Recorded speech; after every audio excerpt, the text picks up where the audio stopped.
Good afternoon, everybody, and welcome. My name is Marcus Gibson. I work here at the Aquinas Institute overseeing intellectual life and intellectual formation. Welcome everyone here in person, and welcome to everyone tuning in from home as well. Our topic for this evening is interior peace, peace of soul or peace of heart. We know that in the Gospels, we hear that Jesus offers his peace before his death to the apostles, and after the resurrection as well, he extends his peace.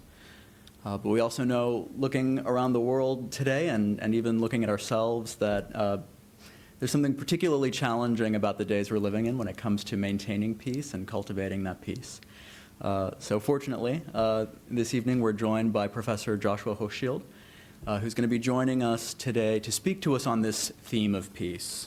Professor Hochschild is Professor of Philosophy and Director of Philosophy, Politics, and Economics at Mount St. Mary's University in Emmitsburg, Maryland. In addition to his scholarly publications in medieval philosophy and the history of ethics and social thought, he also publishes lectures and consults on Thomism, liberal education, and the renewal of higher education. He is also the co-author of A Practical Guide to Spiritual Discipline, named A Mind at Peace, Reclaiming an Ordered Soul in an Age of Distraction. The unifying thread of his teaching and writing is the continuing relevance of the Catholic intellectual tradition, especially as it was shaped and is shaped by Aristotle and Aristotelian thought.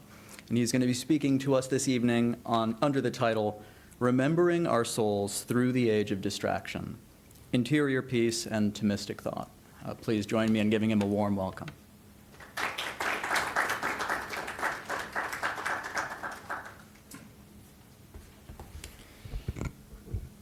Thank you, Marcus, for that invitation, and thank you for the introduction, and thank you for the invitation. Thank you, Father Zach. Thank you to the Aquinas Institute. I always find it energizing to come onto a campus where people are asking to learn about Thomas Aquinas, the Catholic intellectual tradition, who voluntarily show up even on a Friday evening to hear a lecture. If any of you are getting extra credit for this, I don't want to hear about it. I want to think that it's all your own personal virtue. I hope that what I say this evening will be interesting, informative, and relevant, but I never know until I step onto a campus exactly what people are expecting. I have a written text which I will read. It will take about 40 minutes, but we'll have time for question and answer after that. And you can ask me anything. If I pitch too high, if I pitch too low. I know some of you can push me on some very technical things that I probably won't be able to respond to. But sound like a good plan? All right. And the sound is good? So, remembering our souls through the age of distraction, Thomistic thoughts on interior peace. 22 years ago, David Brooks published a long essay in The Atlantic based on interviews with Princeton students. He found them busy, achievement-oriented, overscheduled, and aware of themselves as models of meritocratic success. I see at least one person smiling. Are some of you aware of this essay, or is that ancient history, 2001? Once upon a time, everybody read this essay. They were extraordinarily bright, morally earnest, and incredibly industrious, responsible, safety-conscious, and mature. Alluding to a 1956 book about the new class of successful corporate managers, the organization man, Brooks called the Princeton students organization kids. The product of an upper middle class ethos with parents who cared about brain development, scheduled play dates, and might have been a bit too compliant about Ritalin prescriptions, the generation of elite students took for granted the goods of safety and stimulation. They were conditioned to be productive, and consulting firms and investment banks knew to court them as strategists, quick thinkers, team players, and achievers. With perhaps a touch of romanticism, Brooks lamented that the code of the meritocrat lacked the moral gravity and sense of duty of an earlier generation. The old Princeton had a chivalric code which emphasized courage, but the organization kids of Princeton in 2001 were used to being protected and safe. Brooks was clearly not blaming the students. When it comes to character and virtue, he said, these young people have been left on their own. They were products of an environment. They were formed by and adapting to adult institutions that no longer try to talk about character and virtue, as those concepts were replaced by the goals of security and success. Brooks found this left the young people without basic conceptual resources, lacking, quote, a vocabulary to discuss what is good and true, eternal life, what it would be like to be a saint. It's not clear to me that the students Brooks described in 2001 would have shown up for a lecture about interior peace. They might not have claimed to have experienced it, but it is doubtful that they felt they were missing it. Brooks describes the students as confident and focused on worldly accomplishment. If they were distracted, they were not aware of themselves as distracted. If they lacked calm, consolation, or joy, they were not aware of themselves as suffering such privations. They were comfortable, confident, and busy, and so not only uninterested in, but incapable of discussing what Brooks thought they were missing, the elements of a spiritual life. Such students may still exist today, but it seems to me that over the past 2 decades, the lifetime of current college students, the world has made it much more difficult to ignore our spiritual longings. Spiritual malaise is more palpable and impossible to ignore. The evidence and the analysis piles up that students today, even privileged students, feel less secure, less confident, more anxious, more socially dissatisfied. The economic and ideological landscape feels fractured and unstable.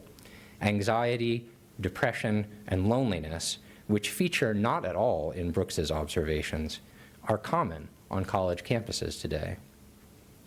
Perhaps the single most significant development since Brooks's essay is an entirely different environment of attention occasioned by new technology. The internet was still young in 2001, and smartphones did not exist. I want to be careful because digital natives who grew up with constant connectivity, bright touchscreens, and algorithmically engineered social media might be tired of their elders mentioning how revolutionary this technology is. But it has truly transformed not only the sociocultural landscape, but the inner landscape of our minds. Consider that in some sense the smartphone has abolished boredom. If Brooks's organization kids were never bored because they were busy with things to do in the world, today people are never bored because they are always distracted or distractible by the infinite possibilities of things to see on the screen. The smartphone hasn't abolished boredom in the sense that it has made us content and focused, mindfully self-aware. It has abolished boredom in the sense that it always offers another interruption, another notification, another trend or outrage, another beautiful picture or funny meme or niche statistic, another distraction. Nobody thinks the smartphone has made us watchful. Would Jesus have been pleased with the disciples if instead of finding them asleep in the Garden of Gethsemane, he found them gazing into flickering screens? We can say that the smartphone has abolished boredom only in the sense that it gives a constant stream of stimulation with no discipline or standard for what will stimulate. The smartphone, with its attendant uses, especially social media, has ushered in a new age, the age of distraction. Calling it such, I do not mean to add my voice to the many already complaining about it.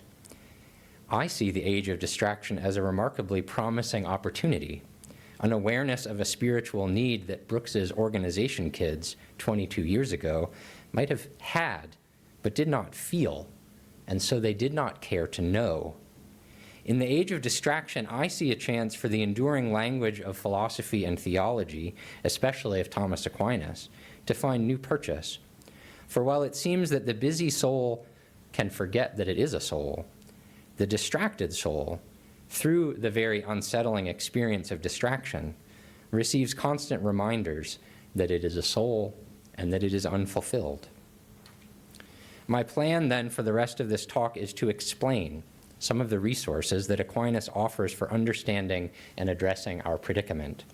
I will focus on 3 areas where Thomistic thought, especially as it draws on Aristotle, is relevant to our current moment. In metaphysics, help thinking about the soul, what it is.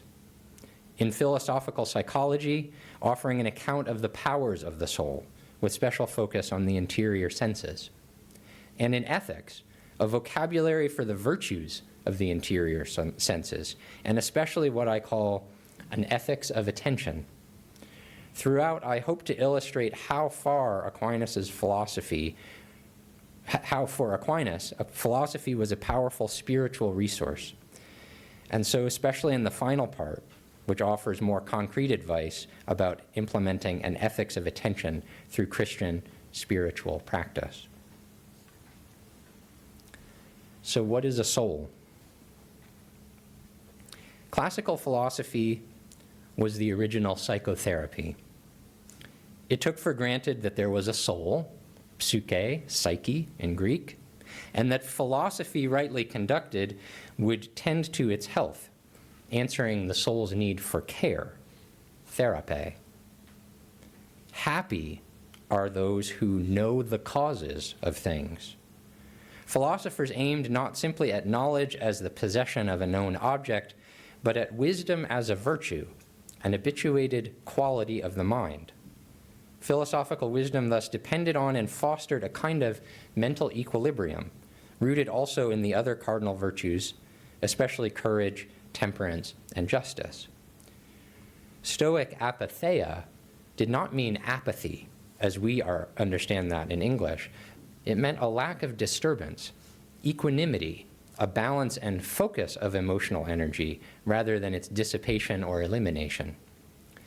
Through early church fathers and desert fathers, including Clement of Alexandria, Evagrius Ponticus, and John Cassian, such notions came to be assimilated with specifically Christian spiritual language.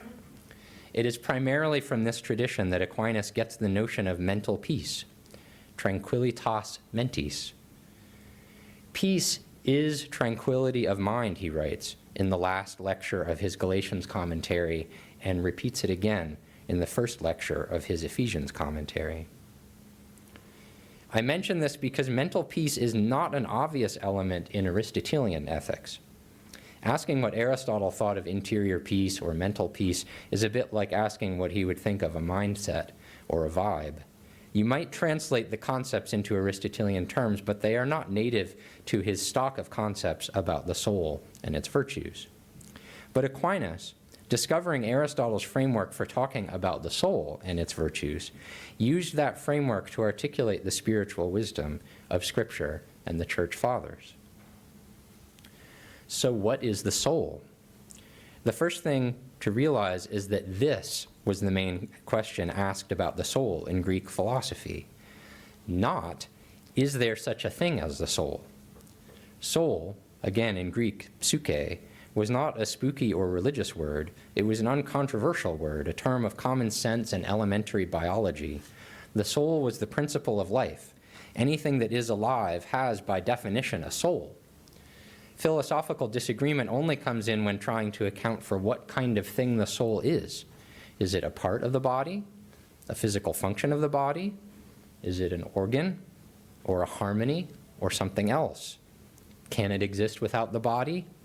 The debate about the soul in Plato's Phaedo is never over whether there is such a thing, only about whether it is the sort of thing that could survive the death of the body. Aristotle offers a definition of the soul in terms of his basic principles of physics. Any physical object is a composite of a material principle, which on its own is only in potency to being in some way, and a formal principle which actualizes the matter to be that way. Insofar as a living thing, like a plant or an animal, is a living thing, it must be its formal principle which makes it alive. The soul then, according to Aristotle, is the substantial form of the organism, that without which it would not be that living thing. The general definition of the soul from Aristotle is straightforward, but Aristotle is careful to recognize that our access to further knowledge of the soul requires difficult inquiry and is always indirect. We know the soul not immediately through what it is, but mediately through what it does. The specific life functions that it actualizes in the living organism are the key. In short, we only know the soul through its powers, and we only know its powers through their operation, and we only know the operations through their objects. So now a transition to what Aristotle would call psychology, the powers of the soul. It is by careful attention to our own operations that we can get a much more detailed picture of our cognitive life than simply that we sense and feel and think. Consider how sensation alone is really many different acts. I sense red. If I reflect on this, I realize that the visible redness, the seen object, reveals to me that I am seeing red, the act of seeing, which in turn reveals to me that I have a capacity for seeing red and other colors, the power of sight. The inferences here might sound trivial, but they make manifest to me that whether I am seeing red or not, I have within me some capacity which can be actualized across a range of qualities, literally a spectrum, which we call the capacity for sight. Now, obviously I can distinguish sensing red or any other color from sensing other kinds of sense objects through sense organs other than my eyes. My ears hear a range of sounds. My nose smells a range of odors. But reflect further. What is it that is distinguishing these sense objects? What cognitive power tells me that colors are not sounds and that neither are smells? It's not my eyes that do that, and it's not my ears that do that, so what's doing it? At the very least, the act of so distinguishing indicates the presence of another power, of receiving, ordering, collating, and distinguishing sense observation, which Aquinas calls the common sense, to distinguish it from the special or specialized senses. Continuing to reflect, perhaps it is the common sense that tells me that it is the same object that is both red and sweet. But what power enables me to recognize that object? Perhaps it is an apple, as an apple, or as something to be eaten. What power enables me to envision using it as an ingredient in a pie? And what is it that helps me to remain aware of it when it is in the other room, no longer present to my senses? These questions lead us to name other interior senses, not only the common sense already mentioned, but the estimative sense, as it is called in animals, or the cogitative sense, or particular reason, as Aquinas calls it in human beings. But this power, by this power, we conceive of a unitary bundle of sense experience under some aspect or intention. The red object is for eating, an apple, or for throwing, a ball. Another interior sense is imagination, by which I can preserve within myself and fathom sense objects in situations that I have not directly experienced them. And then there is memory, by which I can recall objects and make them present to my awareness, even if they are not present to my senses. From this very simple example, we can see that even such a common human behavior as identifying some apples and bringing them home to bake into a pie involves a fairly complicated interior life. Not just one, but several kinds of cognitive acts or acts of awareness of the exterior and interior senses. And this is even before we get to intellect or thinking. For note that what I have described as doing with the apples is not much different from what we witness in a bird bringing a twig to furnish a nest, or a dog bringing you his leash in hopes of going for a walk. The complicated cognitive life of the inner senses is a life we share with other animals, at least with the higher ones, and does not set us apart as human beings. Perhaps we could call it a kind of thinking. Nothing prevents us extending the word to include such things. but it is not yet the kind of higher order thinking that Aristotle and Aquinas associate with the intellect. It is not yet the operation of reason which distinguishes human understanding. We start to see the need for reason as a power that abstracts from the particular conditions of actual and possible sense objects when we consider other things we might want to attend to regarding the apples. Perhaps we want to use some geometry to calculate the volume of the apples. Perhaps I wonder what kind of apple they are, or how one variety of apple differs from another. Perhaps I wonder if I could define what makes an apple. It's harder than you think, and not some other kind of fruit. Perhaps the apple doesn't just remind me of some past experience, my grandmother's apple pie, for instance, but of a coherent story, the apple of discord that provoked the Trojan War, or the forbidden fruit that led to the loss of Eden. Perhaps through such a story I become aware of a question. What is the cause of disorder and unhappiness in human life? Or even aware of a thesis, like the Christian doctrine of original sin.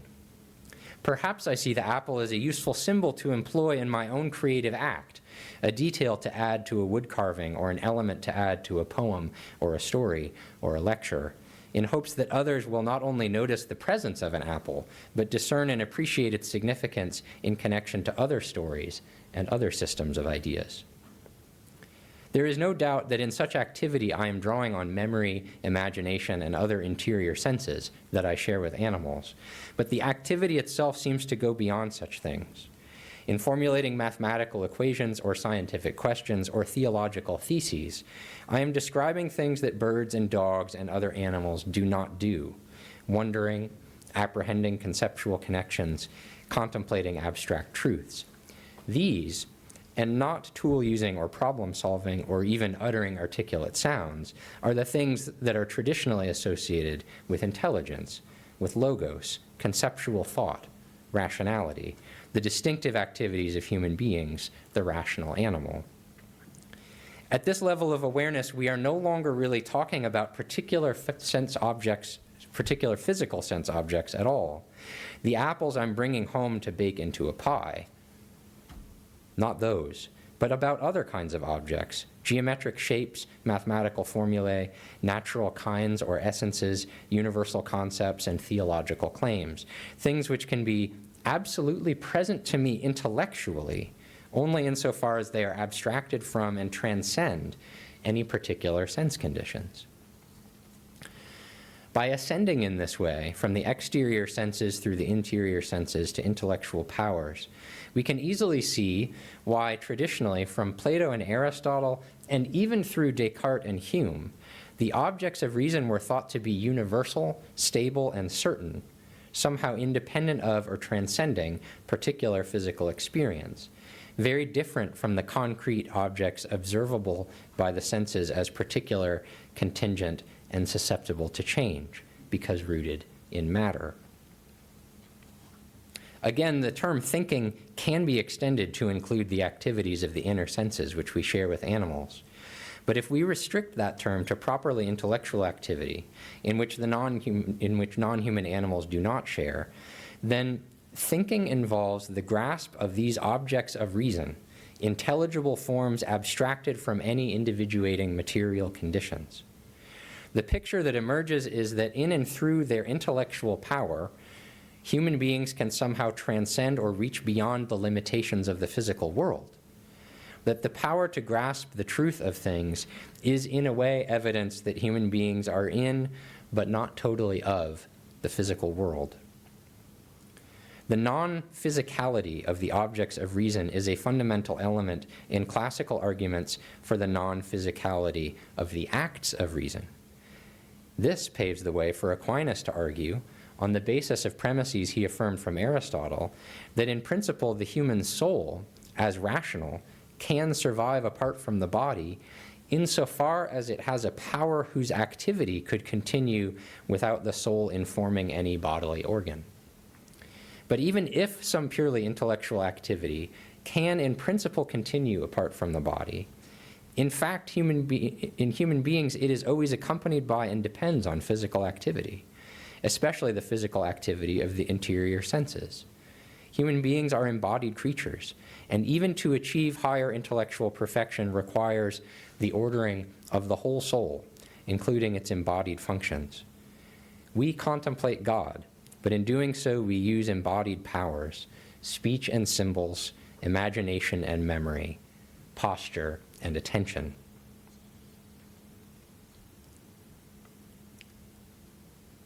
We need an ethics of attention, called forth by the contemporary phenomenon of widespread distraction.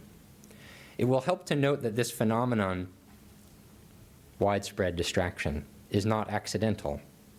In fact, it is engineered. Modern digital technology is designed to harvest our attention without any regard for whether that is good for us. Every major smartphone app, especially social media, is the interface for an artificial intelligence algorithm which constantly processes everything it learns about you, updating a virtual representation of you, testing hypotheses about it against your real behavior, and continuing to update the model. The goal is not merely to predict your patterns of behavior, but by presenting you with customized digital stimuli to actually shape what you do.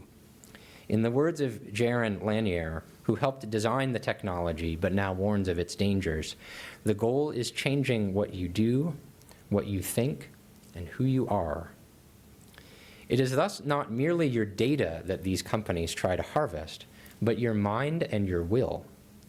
The 2020 documentary, The Social Dilemma, conveys the spiritual stakes quite vividly.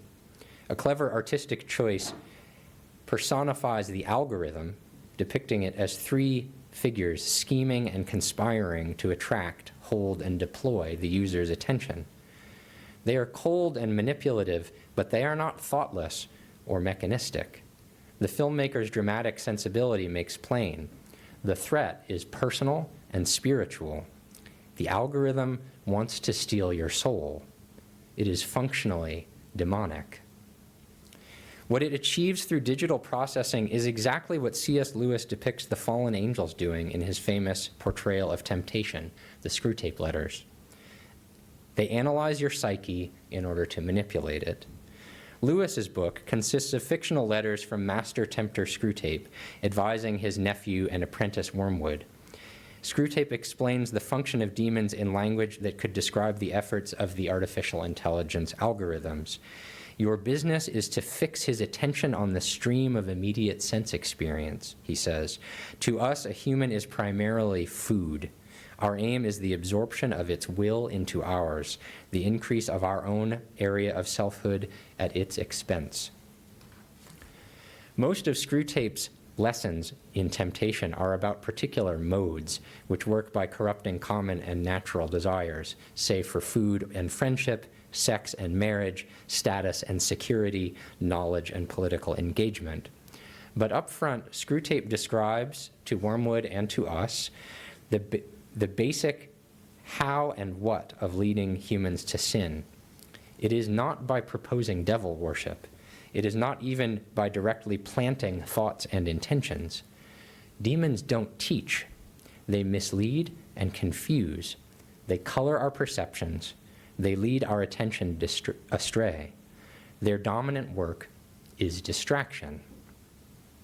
Recognizing this, we must ask, what is the difference between distraction and responsible attention? Between mind-numbing watching and mindful seeing? Between losing oneself in keeping up with the next thing and finding oneself in sustained reflection? To answer that question, we need to reflect on the virtues and vices of attention. The power to notice or pay attention to the world is one of our most basic powers, and like every other power, it can be used well or poorly. As we have seen, attention is a cognitive power, but not purely an intellectual one.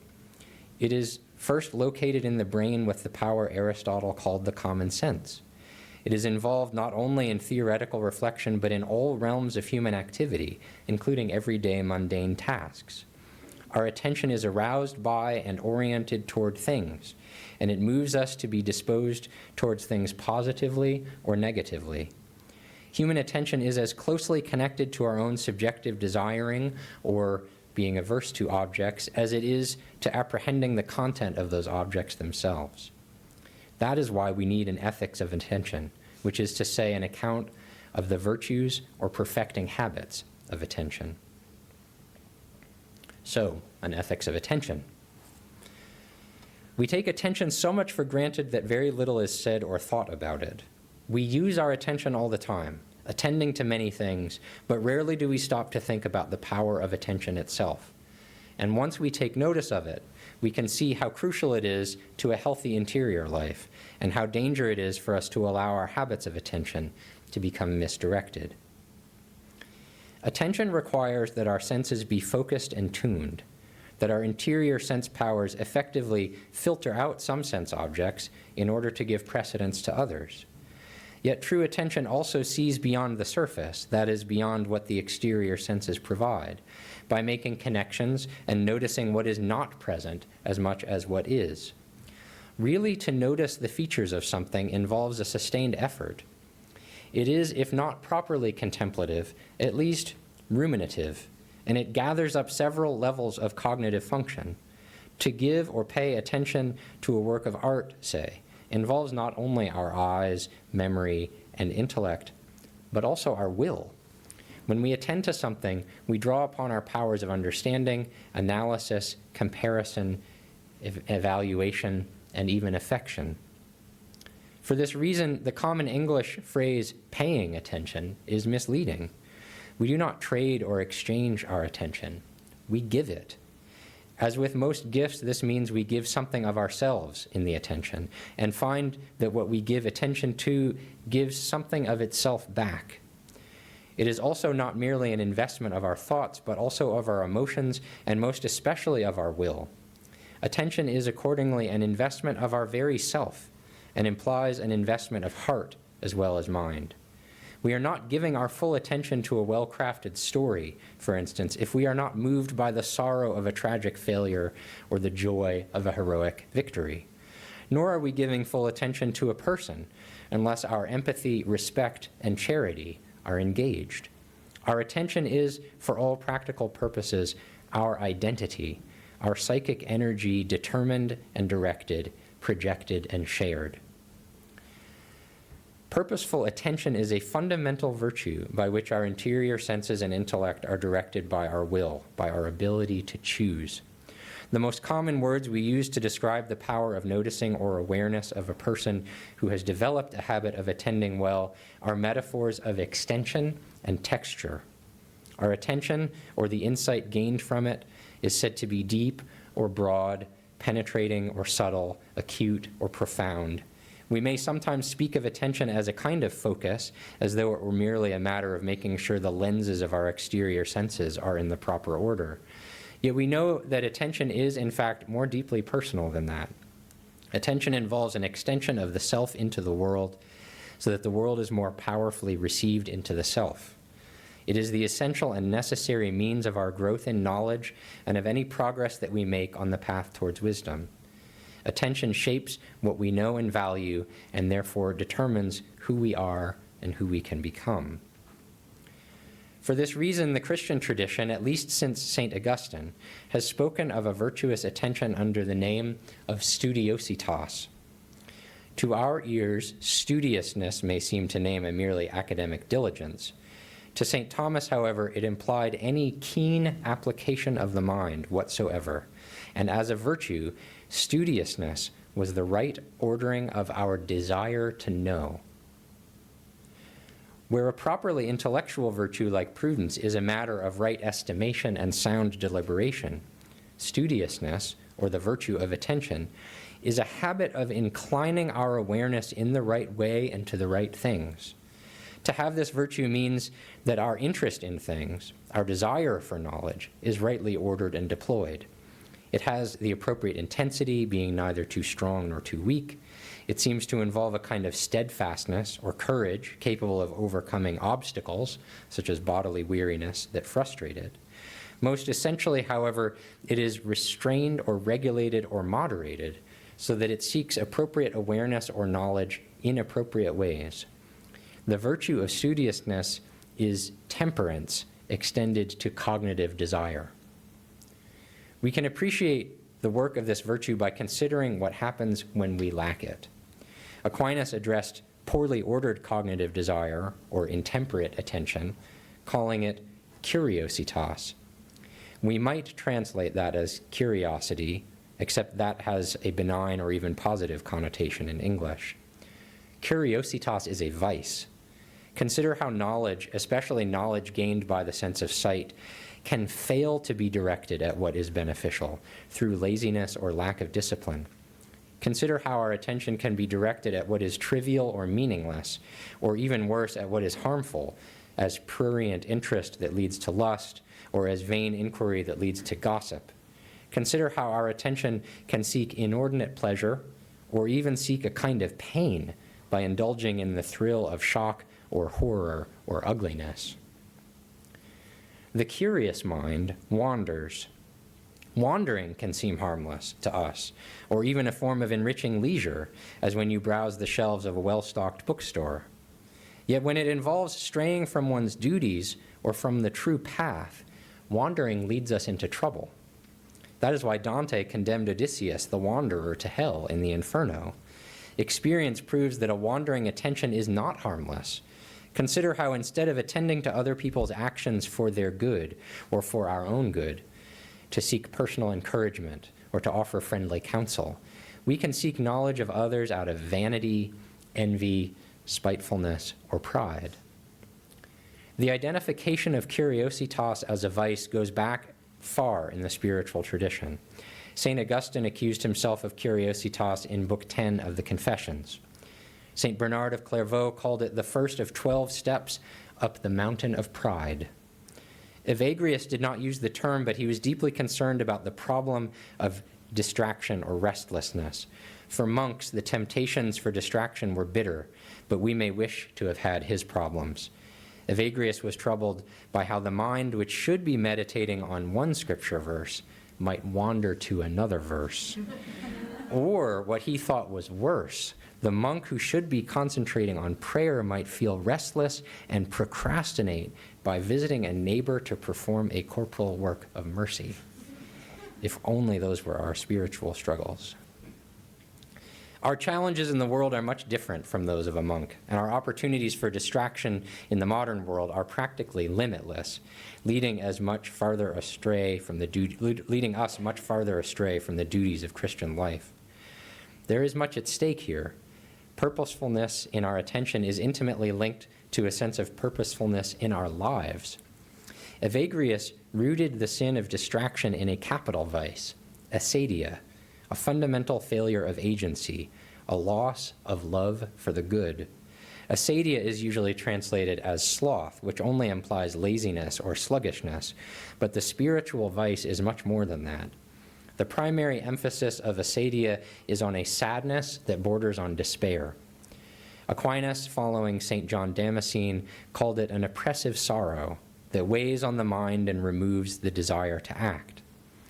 As a spiritual lethargy, its failure is more in inclination than in apprehension, more in the heart than in the head. At its worst, acedia manifests itself as a discomfort with and revulsion at goodness itself, understood as that which is supposed to draw the agent to act.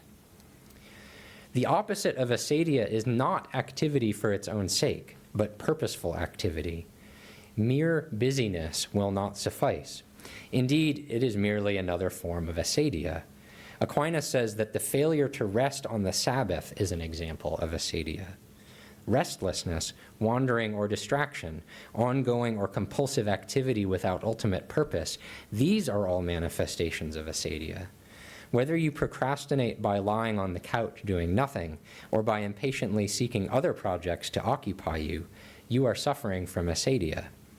The falsehood that acedia tells us is its implicit denial that we are capable of purposeful agency. Whether through an anxious busyness or a lonely and despairing torpor, acedia is a blindness to, or even a disgust with the soul's motive power. Like Evagrius, Aquinas declared that acedia was the cause of curiositas, its daughter vice. The age of distraction, with its digital temptations to curiositas unimaginable by Evagrius or Aquinas, we have learned that it also works in the other direction. Curiositas can cause acedia. The distracted mind can lead to a purposelessness and even a despairing soul. Without identifying sin with a medical condition, we can notice that in clinical terms, one of the documented effects of digital addiction is depression.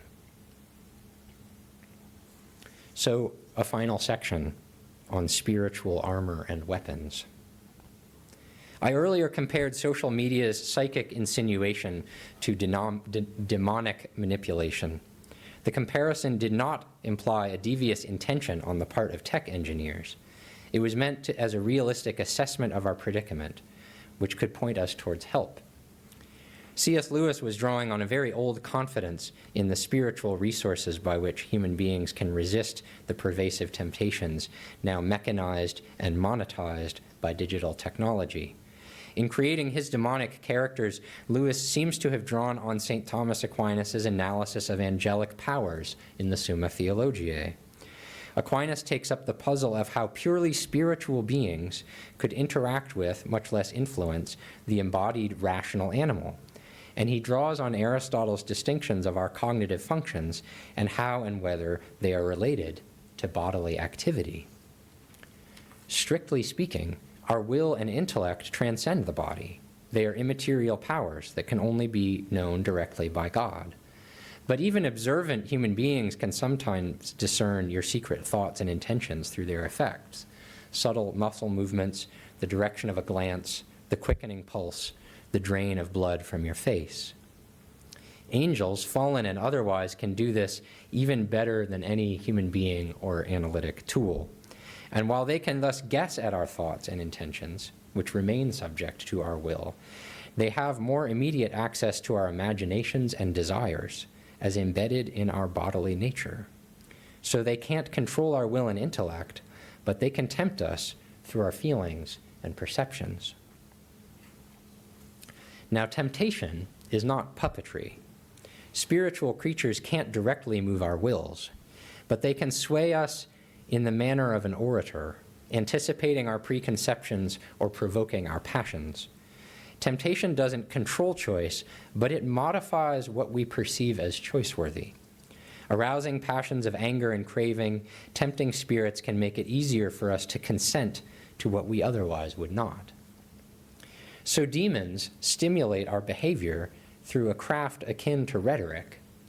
The devil, St. Thomas reminds us, is called the kindler of thoughts, inasmuch as he incites to thought by the desire of the things thought of, by way of persuasion, by rousing the passions. Demons assault us then by the same mechanism and for the same reason as the ever-adapting and insidious algorithm, in order to explore this inward disposition of man, as Aquinas puts it, to discern our susceptibility to habits, and then, by manipulating attention, to develop those habits. I think this sober realization is paradoxically a source of hope. Neither spiritual demons nor digital algorithms can directly violate our intellect and will. They seek them, but can never possess them without our consent. The resources we need in the age of distraction, the safeguards against the new dark arts of Silicon Valley, are the same tools as ancient spiritual warfare, especially custody of our attention. Of course, demons attack our weaknesses.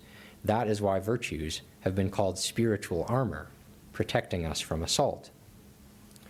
It is our vices that make us vulnerable, but even here demons need an opportunity to attack. Advising Wormwood on effective methods of temptation, Screwtape warns against letting his target engage in basic exercises of will and reason. Going for a walk, reading a book, even asking questions, these are all powerful human defenses against the distractions of the devil. Individual acts of thinking and choosing for oneself, exercising self-awareness, and taking responsibility for one's actions and thoughts, the distinctive activities of the rational animal, they are all themselves safeguards against the soul snatcher's designs. I would like to think a philosophy lecture, attending one, can be an occasion for soul strengthening too. listening and interpreting require a disciplined focus of attention. Contemplating, wondering, asking why, all of these intentional human acts are, in the face of temptation, subversive and protective. Perhaps this can also give us a new appreciation for the power of prayer, sometimes described as a spiritual weapon. More than any other deliberate activity, prayer activates and directs the soul's various modes of cognition, ordering them and directing them to deeper understanding of self and union with God. Think of the 4 phases of traditional Lectio Divina: reading, meditation, prayer, and contemplation, each focusing and directing in different ways the intellect and will and ordering them to God. First, receiving and interpreting words, then considering their meaning and application, then addressing God in specific intentions, and finally lovingly receiving God's presence. Or consider the spiritual exercises of St. Ignatius of Loyola, a classic handbook for retreat. The standard cycle of prayer repeats 3 steps, each demanding discipline over one's attention. First, composition, exercising imagination and memory, recalling sins, visualizing oneself in the presence of other people, even imagining particular sensations of smell and touch and hearing, all to be more aware of one's soul and put oneself in the presence of God. Second, analysis, activating the intellect, conceiving, understanding, and assenting to truths, reasoning about their implications and connections, and contemplating them. And third, colloquy, reflecting on choices and principles of choice, resolving to make good decisions, and exerting the will in acts of humility and love. This method of prayer exercises the traditional Trinitarian powers of the soul, memory, intellect, and will, 3 powers that, incidentally, the algorithm wants but cannot access without our cooperation. At the most basic level, by simply taking custody of our minds, by directing our attention, taking responsibility for what we give our cognitive energy to, we must exercise responsibility and discipline over the very power that digital media is so eager to distract and consume. The age of distraction makes manifest that the central challenge of spiritual discipline is, as it ever has been, are we choosing where to give our attention? Attention is the inner energy of the soul, and when it is sucked away and diverted, the soul falls into acedia, spiritual sloth, a failure of the will to act. And a path to the deadly apathy of acedia is its daughter vice of curiositas, cognitive intemperance, discharging the energy of the soul's attention without the discipline of intention. Digital technology depends on and fosters and exploits this cognitive intemperance. In our natural environment, we have plenty of things to distract us, but also plenty to remind us where we must give our attention and plenty of things to move us to act. What is unprecedented about the new technological environment is that it offers a potentially limitless field of personalized distraction. The age of digital media has unleashed a profoundly threatening human experiment by drawing us to waste not only our time, but our attention. Social media seduces us to waste our souls. Our brightest engineers have trained our most powerful technology to act with the psychological craftiness of demons. But like the hapless targets of Screwtape and Wormwood, we can begin to protect ourselves from the tempting distractions by basic intentional acts, reading a book or going for a walk. And we can even be grateful for the gift of distraction as prompting us to care again for our own souls, to wonder about our nature and remember who we are, to give attention to saints and sages, to philosophize and pray. Thank you very much.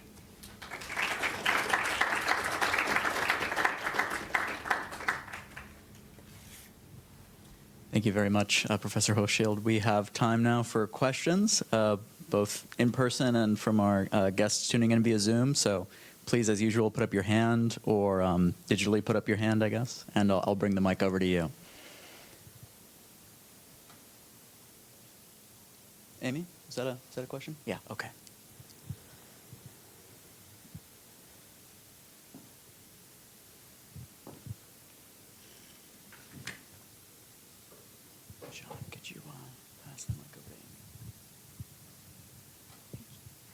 Hi.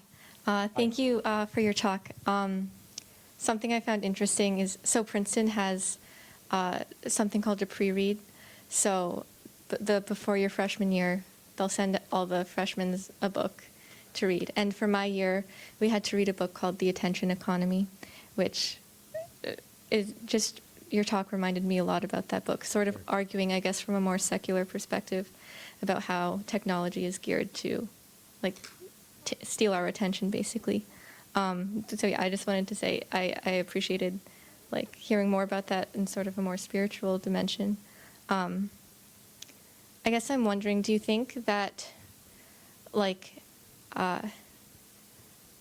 moving ourselves away from the age of distraction, or just being more intentional about what we're doing, has a focus necessarily on, like, the present moment, in a way that sort of could help us, like, not worry so much about the future, or, like, I know, like, our generation also has a lot of problems with, like, anxiety and things like that. So do you think, this reclaiming of our attention and intention could be helpful in that way? I think that's a great question. First, I want to ask about the book that you read. I've heard of that book, but I don't remember who wrote it or even what field it's from. I don't remember. I first heard of a phrase, it was either the attention economy or the attention environment. I heard that phrase from Matthew Crawford, who's a political theorist, but I believe that it's a concept that's caught on and doesn't belong to any one particular field. And it's heartening for me to hear that someone at Princeton thought that was a valuable thing for young people to read. I mean, in one sense, I think the landscape changes so quickly. You know, human nature doesn't change, but we develop habits and compensate for things that I feel like I myself sometimes lose track of where we are in terms of our general public awareness of things. The book that I wrote with Chris Bloom, when we started writing that, it was controversial to claim that there were medical side effects of smartphones. But by the time we finished writing it, pediatricians were telling parents to limit smartphone use. And it was not widely known at that time how deliberately engineered these devices were to be addictive. And now I think everybody knows that, so that might have been like a boring part of my talk for me to review that. I don't know.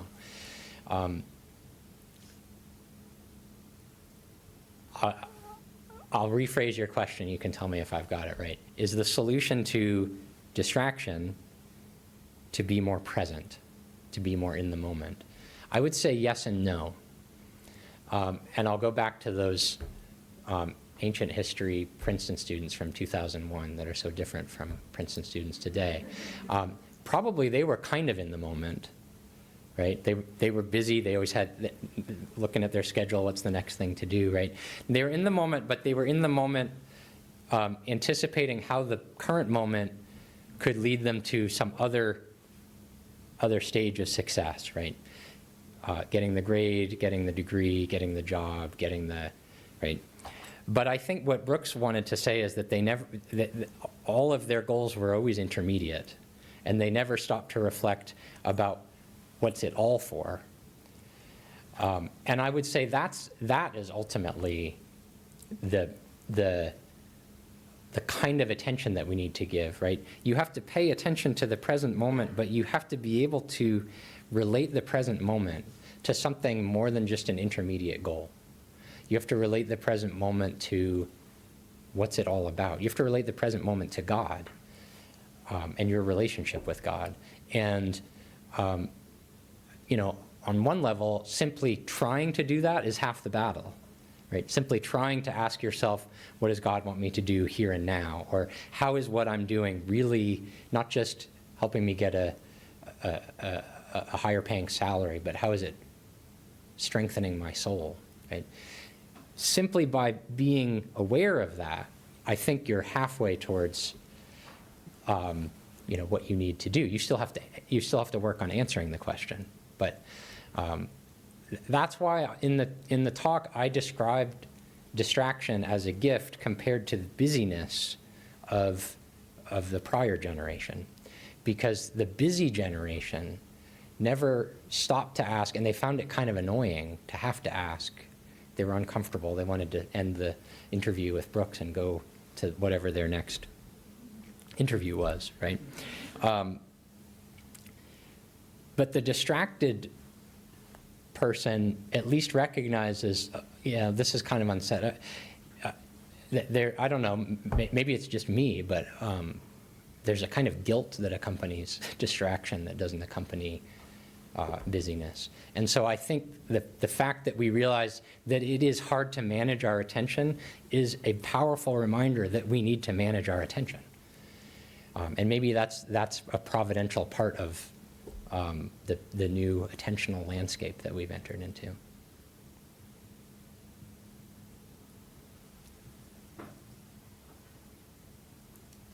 Hi, Professor. Thank you for your talk. One question I have that kind of connects actually to what you were just saying is just as far as like what the right kind of script is for, like, is this what God wants of me? Am I sort of like prudently stewarding the resources of time and attention and soul that I've been endowed with?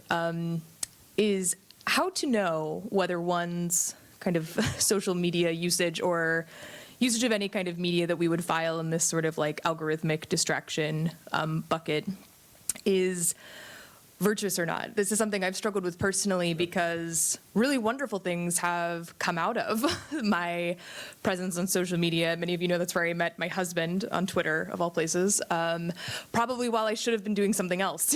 I was probably procrastinating reading for some seminar, but in the providential scheme of my life, that seems like it was really important for me to be scrolling somewhat aimlessly at that time because I, connected with the man who would become the father of my child someday, so. But something I struggle with is there is this sort of like needle in a haystack phenomenon that I experience sometimes where, for every hour that I spend on Twitter, maybe most of it is relatively like trivial, but occasionally I'll find a book recommendation or I'll connect with someone personally or have an opportunity to actually engage in a kind of virtual act of, charity, of listening to someone, of really truly giving attention to someone's soul, but in a message inbox as opposed to sitting across from someone, maybe because they're on the other side of the world from me, so that would never have been an opportunity. That you would think of evangelization efforts that use digital platforms as well.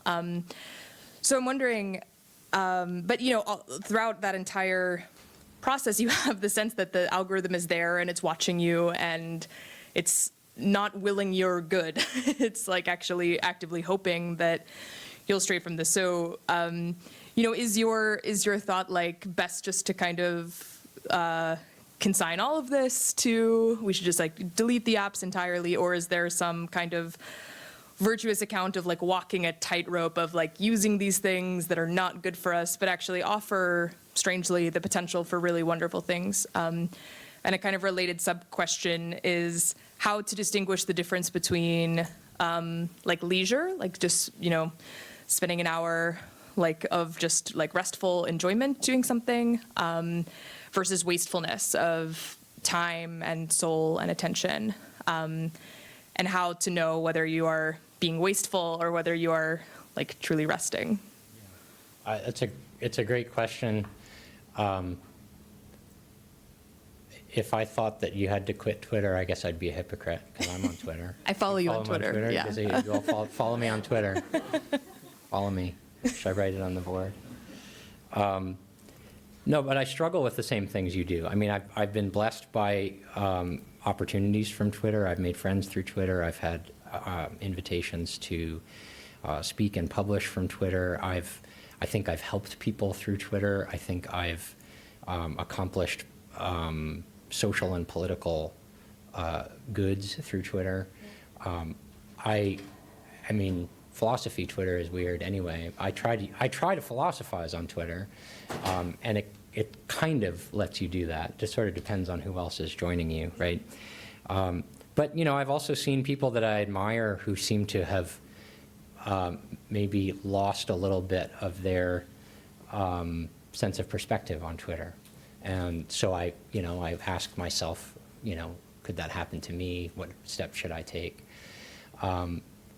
It's really it sounds like such a basic virtue that we don't really have to think about it, but moderation is a really important virtue. Twitter isn't inherently evil. It's not also inherently virtuous. Like, you're not a better person because you're on Twitter. It has some good things about it, and it's susceptible to too much.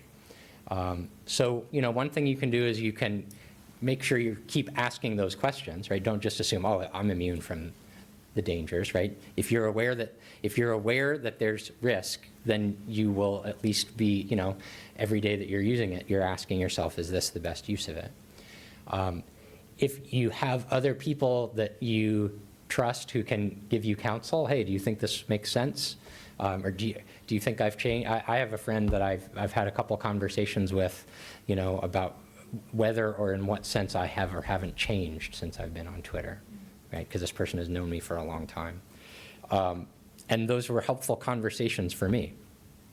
I also think it's valuable, like with anything, even if it's really, really good, to have periods of abstinence. It started out as a kind of metaphor or a joke, but now people talk with a straight face about like social media fasts, right? We now recognize, okay, this is a part of our life. We might be tempted to overindulge, so I will take steps to overcompensate in the other direction and abstain, right? So, plenty of people either turn it off during Lent, or they have days of the week when they're not as active, or they, right? Both on the scale of the year and the scale of the seasons and the scale of the day, we might need to have disciplines in place so that we don't overindulge, right? The all-you-can-eat buffet is great, but it's an all-you-can-eat buffet, and it's really dangerous if you... And it wants you to eat. There's people, yeah. Yeah. Trying to get... So this is another area in which, on the one sense, the challenges are very new, and this is such a strange experiment that we've subjected this generation to. But on the other hand, it's the same human nature, and all of the same virtues and vices are at stake. And so if we can learn to revitalize and reapply the vocabulary and extend traditional spiritual disciplines to new areas, I think we can avoid disaster. We'll see. Thank you. Oh, over to Juliana, I think, if you guys can help me. Yeah.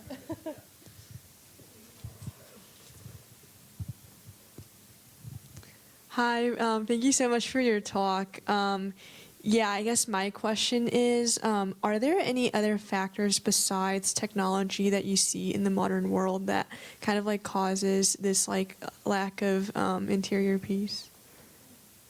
Oh, now you're asking me to just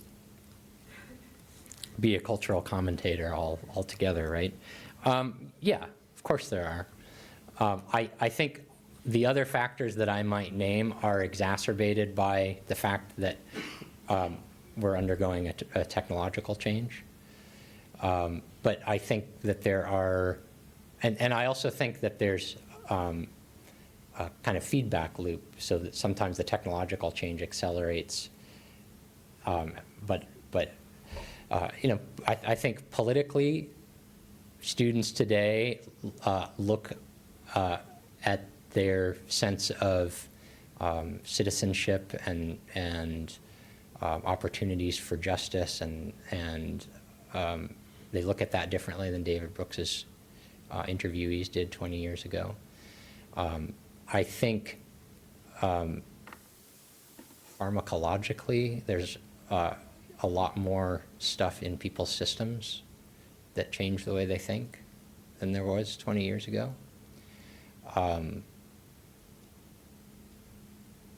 Those are two areas.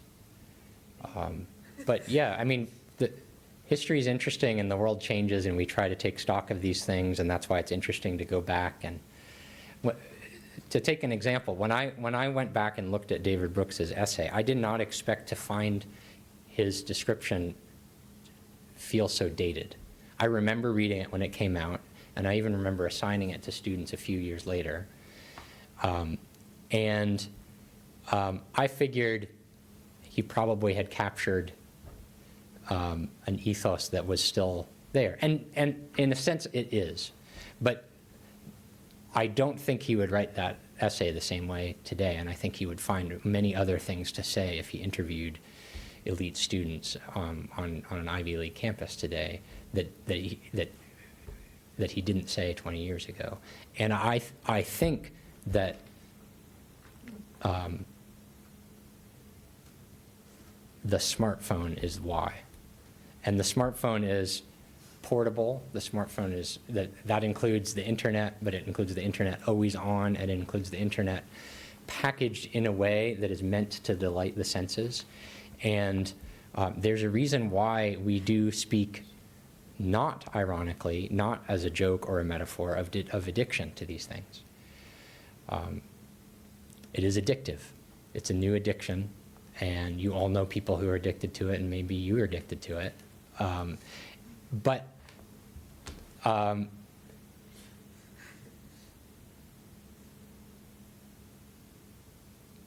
addiction has its own feedback, right? Addiction feels bad.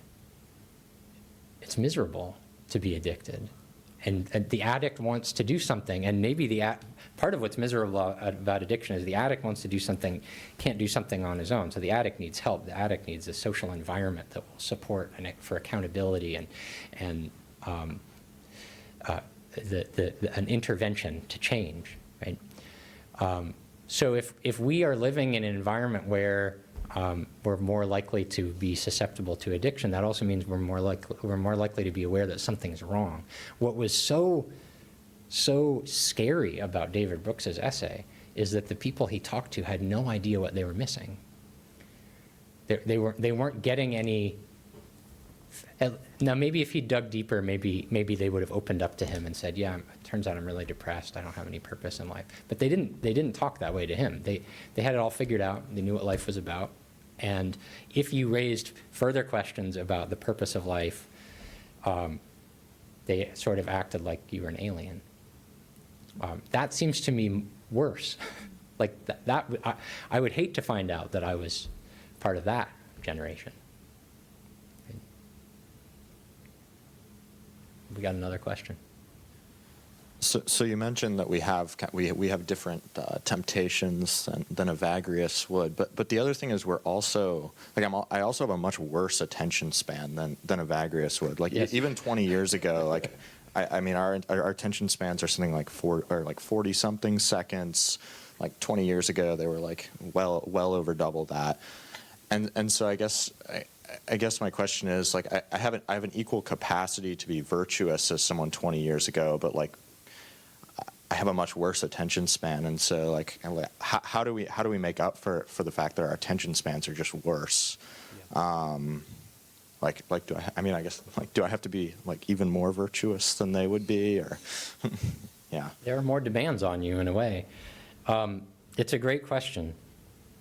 The simple answer that I think is the wrong answer is just simply say willpower, right? Well, just, try harder, try to read for 5 minutes today instead of only 4, right? I don't know if you can even read for 4. That's tough for some people, right?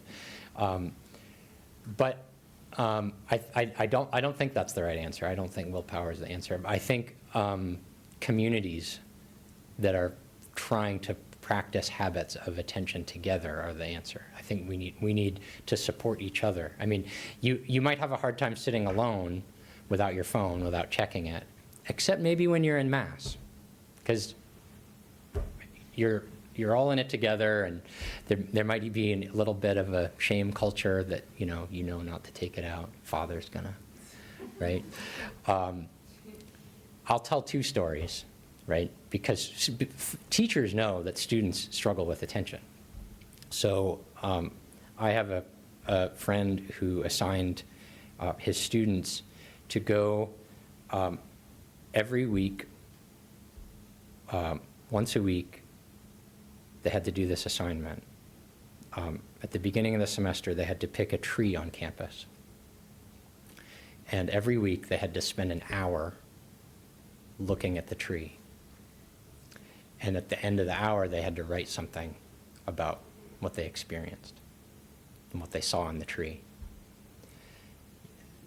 Does that sound fun to you? Didn't sound fun to his students. They resisted, they fought, they said they couldn't do it. By the end of the semester, they were all grateful for it. Right? They wouldn't have done it on their own. They couldn't have anticipated what they would experience. Now, will it have any lasting effect? I have no idea. They're not going to keep looking at the tree now that the semester's over, right? But they were reminded of some capacities of their soul that they could exercise if they were required to, if they were going to get credit for it, if their classmates were going to be doing it also.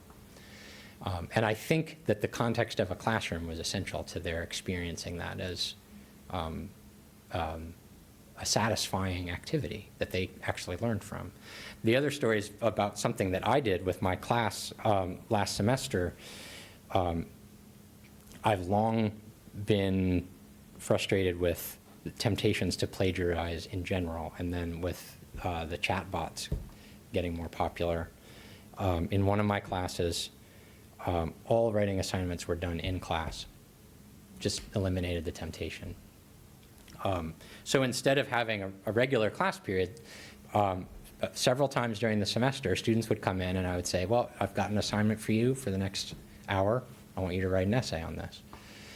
And I thought that they might grudgingly respect that I had good reasons to do it, but not really like it very much. And I was surprised at the number of students who thanked me and asked me to do more of it and said that it was the only way that they could concentrate and experience their own thoughts in writing. Because they were my captive audience. It was my classroom. We got an hour, right? You have nothing else to do. So they did it. But if they were in their room or in the library, even if they knew that they should exercise willpower and just write for an hour, that's hard, right? I mean, you guys struggle. You probably wouldn't mind if your teacher said, here's an hour to write. You don't have any choice. Just do it. What I saw was that students, I had told students, for years, you need to develop a habit where you actually experience the goods that come out of reflecting and writing. Well, you can't just say that. You have to make them experience it. And when they do experience it, they recognize it. And again, I don't know if it will help them write any better when they're not in my class. But at least they now remember, oh, it is possible to have an experience where you're writing about something and the writing helps you learn, and it actually you experience a kind of cognitive pleasure that you forgot what you were capable of. It's not the pleasure of immediately scrolling and seeing how many likes did I get. It's a different kind of cognitive pleasure, but we need, my short answer is I think we need social support. I think communities need to decide what they're going to do together to help these things. And we'll see schools develop rules, we'll see groups of families, I actually think we're going to start to see colleges become more intentional about this stuff, even though students are supposed to be free to do whatever they want. I think some religious bodies are going to become more conscious of this and decide, these are our expectations for people who are part of our community. But our social nature is an extension of our embodied nature, and we learn and we're habituated through the social environment in which we find ourselves. Those are great questions, all of them. Thank you.